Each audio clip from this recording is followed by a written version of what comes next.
I was like 23 and people were just like kind of reducing me to like kind of making slideshows of like my dating life and putting people in there that I'd sat next to at a party once and deciding that my songwriting was like a trick rather than a skill and a craft. Kind of, it's a way to take a woman who's doing her job and succeeding at doing her job and making things, and it's in a way, it's figuring out how to completely minimize that skill. It's very uncommon for celebrities to experience snubs or criticism from the public, and Taylor Swift is no exception. While she has had many followers and supporters over the years, she has also encountered criticism, mockery, and controversy at various stages in her career. But it appears that she has finally gotten it all. Swift recently spoke with Apple Beats saying low about some interviewers reducing her to the men she dated in her early career. When she told Lowe, she looked heartbroken. When I was like 23, people were just kind of reducing me to kind of making slideshows of my dating life and putting people in there that I'd sat next to at a party once and deciding that my songwriting was like a trick rather than a skill and a craft. Although she didn't specifically mention Ellen DeGeneres, supporters know she was referring to the Most Awful 2012 interview. So, what's the problem with Ellen? Does she genuinely enjoy picking on individuals and making them uncomfortable? Stay with us and you'll find out for yourself. Which song is about Zach on the new CD? There's nothing really about Zach on the CD because we didn't date. All right. So, yeah. Okay. All right. We didn't date. Okay, that's what I'm saying. That's ridiculous to show Zach. They never did date. Okay. What? Hold it like you're gonna ring it at some point. This Okay. makes me feel? All right. Danny DeVito, did y'all date? You know I can't talk about that. All right. All right, John. I don't know what I'm... You're supposed to ring But one. I don't want to. I don't want to. All right, I'll ring. Because they'll send me angry emails and I don't want to get them. I'll hold it for you. Stop it, stop it, stop Okay, all right. This makes me feel so bad about myself. Every time I come up here, you put like a different dude up there on the screen. And it just makes me really question like what I stand for as a human being. There's never been two guys on the screen 2 visits in a row. I'll have to call Zach, get the rights to it. Well, you probably talked to him earlier today. How's he doing? I don't know. I haven't talked to him in a while because we didn't date. Yes, you did. Why do you deny it? We're here with your boyfriend, Zac Efron, last time. How's he doing? We actually never dated. Yes, you did. So here's what I'll do. You don't have to say. I'm going to show pictures. Here's a bell, and you ring it when. Oh my God. All right. We'll show pictures. I don't know if I'm going to do this. Yeah, you will. This is the one thing that I have. It's like the one shred of dignity that I have is I know that. What do you mean one shred of dignity? You're filled with dignity.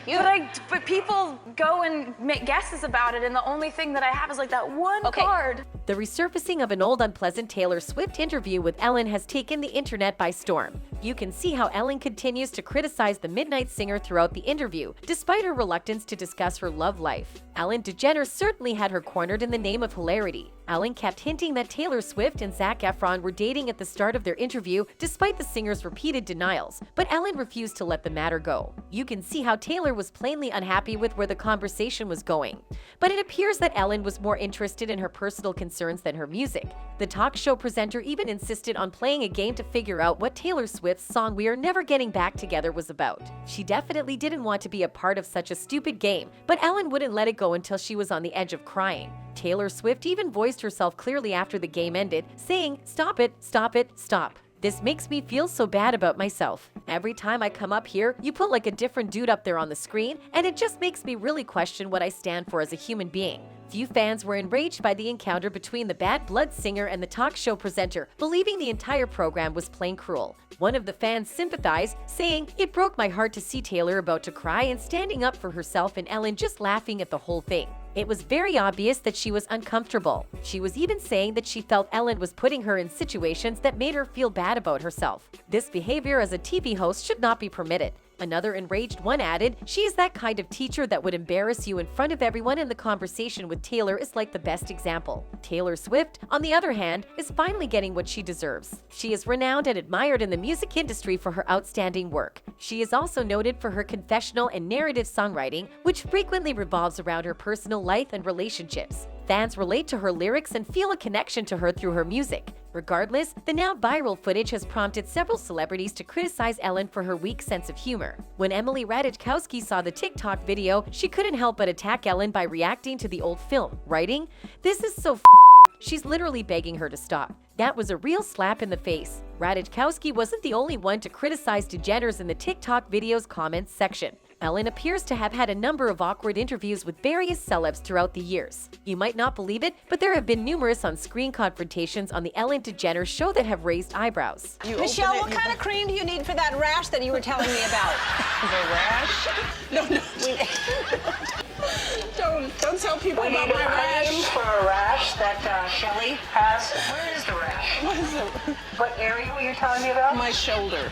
As you can see, the talk show host brought the former First Lady shopping to help her transition back to normal life after her husband, former U.S. President Barack Obama, completed his second term in government. She embarrassed her while attempting to find an ointment for her made-up rash. Despite his laughter, we can tell that the author of Becoming was plainly irritated by the host's actions. DeGeneres believes her quips make people laugh, but they actually make them feel uncomfortable. "I make the world happy every day," she said in response to Michelle. Michelle's response was, "You should have freed some slaves. You know, you're really annoying. It's like taking a 3-year-old to the store." Martha?